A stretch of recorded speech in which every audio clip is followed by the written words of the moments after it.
It has been more than 13 days since some 1,600 Palestinian inmates held in Israeli jails went on an open-ended hunger strike. This to protest against the conditions in which they're being held, as well as to demand an end to detention without trial. The Arab League chief has slammed Israeli detention policies. Nabil al-Arabi and Hamas's political bureau chief held talks in Egypt to discuss the mass hunger strike in Israeli prisons. What is happening in Israeli jails is inhuman and considered a violation of human rights. Those prisoners were obliged to go on a hunger strike to protest against the Israeli violation against them. Palestinians decided to launch the strike called Battle of the Empty Stomachs, coinciding with Prisoners' Day commemorated in the occupied West Bank and the besieged Gaza Strip.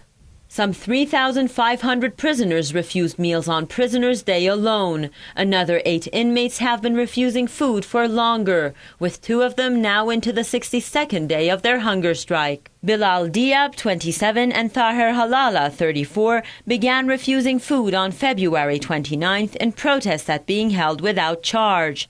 Last week, an Israeli military court rejected appeals despite their deteriorating health.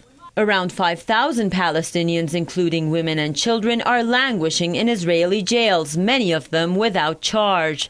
This comes as rights advocates and Palestinians accuse Israel of having turned the besieged Gaza Strip into an open-air prison during the past years. Palestinians have held several rallies in the West Bank and the coastal enclave in solidarity with the hunger-striking prisoners.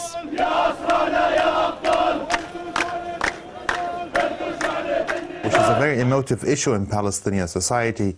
Since the occupation of the Palestinian territories in 1967, nearly 750,000 Palestinians have been arrested. So basically almost every family, every Palestinian family is affected by the issue of prisoners.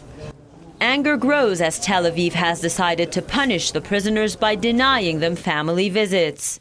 Israeli prison authorities are also separating inmates not taking part in the protest. So far, the West and its media outlets have remained tight-lipped. Many believe the mainstream media's blackout won't deter the magnitude of what Palestinian prisoners are prepared to do to challenge Israel's apartheid.